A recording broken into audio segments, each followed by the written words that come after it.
नमस्कार साथियों, आप सभी का हमारे चैनल पर हार्दिक स्वागत है। साथियों, आज से हम प्रारंभ कर रहे हैं श्रीमद् भागवत गीता का क्रमबद्ध अध्ययन। गीता केवल एक धार्मिक ग्रंथ नहीं, बल्कि जीवन जीने की कला सिखाने वाला अमूल्य ज्ञान है। महाभारत के युद्ध से ठीक पहले भगवान श्री कृष्ण ने अर्जुन को जो दिव्य उपदेश दिए, वही आज श्रीमद् भागवत गीता के रूप में पूरे विश्व का मार्गदर्शन कर रहे हैं। गीता में कुल 18 अध्याय और 700 श्लोक हैं। इसका पहला अध्याय अर्जुन विषाद योग कहलाता है। इस अध्याय में युद्ध भूमि की परिस्थितियां, अर्जुन की मनस्थिति और उस महान संवाद की भूमिका प्रस्तुत होती है जो आगे चलकर मानव जीवन का शाश्वत मार्गदर्शन बन जाता है। आइए प्रथम अध्याय के पहले दो श्लोकों को समझते हैं।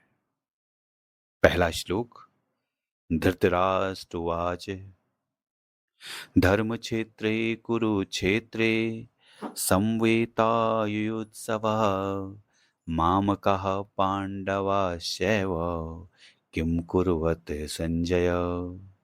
सरल अर्थ है, धृतराष्ट्र कहते हैं, हे संजय, धर्मभूमि युद्ध क्षेत्र में युद्ध करने की इच्छा से एकत्र हुए मेरे पुत्र और पांडु के पुत्रों ने क्या किया।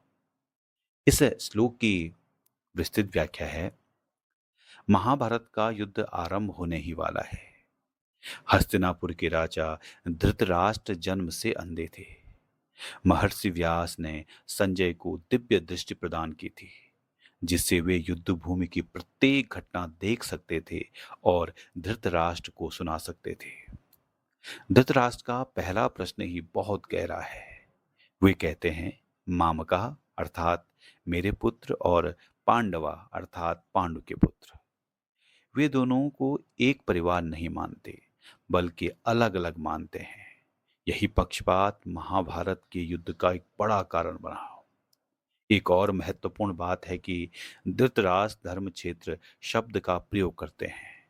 कुरुक्षेत्र केवल युद्ध भूमि नहीं था, बल्कि ऋषियों की तपोभूमि और धर्म की भूमि माना जाता था। धृतराष्ट्र के मन में यह आशंका थी कि कहीं इस पवित्र भूमि का प्रभाव उनके पुत्रों पर न पड़ जाए और वे युद्ध से पीछे न हट जाएं। इस एक श्लोक में मोह, पक्षपात, चिंता और धर्म की महत्ता चारों बातें स्पष्ट दिखाई देती हैं। अब जानते हैं दूसरे श्लोक और उसके अर्थ को।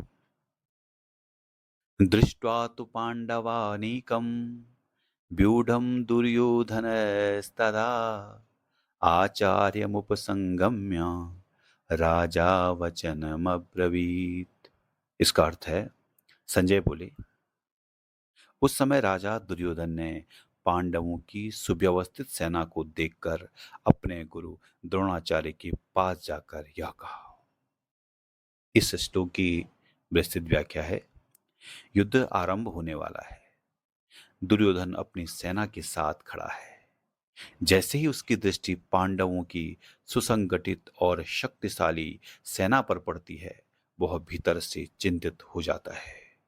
यद्यपि कौरवों की सेना संख्या में अधिक थी, फिर भी दुर्योधन को पांडवों की रणनीति और उनके वीर योद्धाओं पर विश्वास देकर चिंता हुई। इसलिए वह सीधे अपने गुरु द्रोणाचार्य के पास जाता है। यह श्लोक हमें सिखाता है कि केवल बड़ी शक्ति या संख्या ही विजय की गारंटी नहीं होती। आत्मविश्वास, उचित नेतृत्व, रणनीति और धर्म का साथ भी उतना ही आवश्यक है। आज का जीवन संदेश। इन दो श्लोकों से हमें अनेक महत्वपूर्ण शिक्षाएं मिलती हैं। परिवार या समाज में पक्षपात अंततः विनाश का कारण बनता है। मोह और स्वार्थ मनुष्य के विवेक को कमजोर कर देते हैं। धर्म, सत्य और न्याय के मार्ग पर चलने वाला अंततः सम्मान प्राप्त करता है। कठिन परिस्थितियों में घबराने के बजाय सही मार्गदर्शन और विवेक का सहारा लेना चाहिए। इसी भूमिका के साथ श्रीमद् भागवत गीता का दिव्य उपदेश आगे बढ़ता है, जहां भगवान श्री कृष्ण अर्जुन के माध्यम से संपूर्ण मानवता को जीवन का अमर संदेश देते हैं। यदि आपको यह वीडियो ज्ञानवर्धक लगा हो तो इसे अपने मित्रों और परिवार के साथ अवश्य साझा करें। अगले वीडियो में हम प्रथम अध्याय के अगले 2 श्लोकों का अर्थ और विस्तृत व्याख्या लेकर आएंगे। जय श्री कृष्णा। राधे राधे।